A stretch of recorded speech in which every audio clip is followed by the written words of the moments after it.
शीला जी, मुंबई से। महाराज जी, मेरा वृंदावन में रहने का बहुत ज्यादा मन करता है, मगर कार्य की वजह से मैं आ नहीं पाती हूँ, और जिसकी वजह से मैं कुछ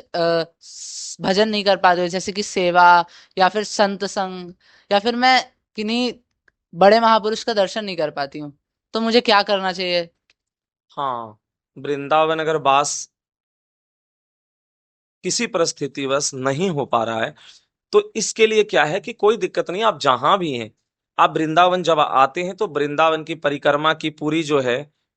आपके पास अनुभव होता है। जब परिक्रमा आप करते हैं तो आपके अंदर सारी जगहों की दिमाग में बैठ जाता है कि हम कहाँ गए, क्या किए। बिहारी जी के दर्शन के लिए, राधा वल्लभ जी के जमुना तट पे, या जहां जहां आप जाते हैं पूरे वृंदावन के आपके, आप ऐसे अपने अंदर उतारें और उसकी चिंतन करें। जहां आप मुंबई में हैं कोई बात नहीं, कहीं भी हो देश विदेश में, आपकी दिमाग में वो चिंतन आते रहना चाहिए। देखो, वृंदावन में अगर वास नहीं हम कर रहे हैं और उसका अगर लाभ वही लेना है हमको, तो कैसे ले?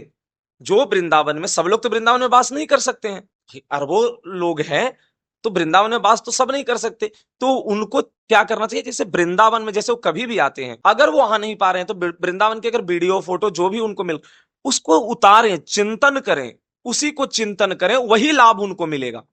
जो वृंदावन में रहने वाले को लाभ मिलता है, वृंदावन वास करके लाभ मिलता है, वही लाभ उनको मुंबई, दिल्ली, लंदन, अमेरिका, कहीं भी हो, कनाडा, जहां भी वो हो, वहीं उनको वो लाभ मिल जाएगा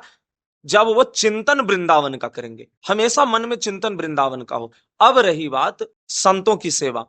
अब वो वृंदावन में नहीं रहने की वजह से सेवा नहीं उनको हो पाता है, तो संतों की सेवा में वो क्या करें कि जैसे कि संत सेवा में आप वहां से नहीं आपको हो पा रहा है, तो जब आए आप 2 दिन, 3 दिन, 4 दिन के लिए, उस समय आप सेवा कर लिया करें। अगर और भी आपकी लगता है कि नहीं हमको और सेवा ज्यादा करना है, आपके पास ऐसी व्यवस्था है, तो बहुत सारे ऐसे यहाँ पे संस्था हैं, जो अच्छे संस्था, जो देख परख के और अच्छे संस्था में आप वहां पे अर्थ आदि सेवा दे करके और आप सेवा करा सकते हैं। आप कहीं भी रहेंगे आपको वो सेवा हो जाती है, तो आपके नाम से वो सेवा हो जाएगी। आप गौशाला वगैरह में दे करके सेवा करा सकते हैं, गौ वगैरह की सेवा करें, बहुत लाभ है। आप जहां रहते हैं वहां भी कहीं ना कहीं ऐसी जगह होगी, व्यवस्थाएं होगी, जैसे वृद्ध माताओं की अलग अलग ऐसी जगह है, वहां भी जाकर के आप सेवा दें, तो ये बड़ा उत्तम कार्य बन जाएगा। जैसे असहाय जीव जंतुओं की सेवा करें तो ये उत्तम कार्य बनेगा। आप कहीं भी रह रहे हैं, अब जरूरी नहीं कि वृंदावन में ही रह करके सिर्फ सेवा कर रहे हैं, वृंदावन में रह रहे हैं और चिंतन कहीं और के, और सेवा कुछ नहीं हो रहा है, उदंडता हो रही है, तो फिर कोई फायदा नहीं। और अगर मुंबई में और खूब बढ़िया अगर वृंदावन के चिंतन बन रहा है, सेवा बन रहा है, तो और आनंद है। और जब आए तब वृंदावन का लाभ ले लें, यहाँ का रज ले जाकर के रखें, वृंदावन की जो रजरानी है उनका रज ले जाएं, और जमुना रस रानी की जमुना जल, और वहां ले जाकर के आप उनका सेवन करें। परिक्रमा मानसी फिर करें, मतलब चिंतन में करें परिक्रमा। जैसे अब जब आते हैं तब तो परिक्रमा आप करें, पर अगर नहीं आप हमेशा यहाँ उपलब्ध हैं या नहीं आ पा रहे हैं, तो आप क्या करें कि आप, वही तो मैं बोला कि जैसे एक बार परिक्रमा आपने जो किया है वो दिमाग में बैठा लीजिए और उसी को आप शुरू करिए, 15 मिनट, 10 मिनट आप चिंतन में उसको करिए परिक्रमा, तो लाभ वही मिलेगा। परिक्रमा करने का, वृंदावन का परिक्रमा करने का अगर लाभ किसी को लेना है, अगर हमसे पूछे तो, और वो वृंदावन में नहीं है, वो बाहर में है, तो उसका सबसे आसान तरीका है वृंदावन के परिक्रमा मार्ग को अपने चित्त में उतारे और उसी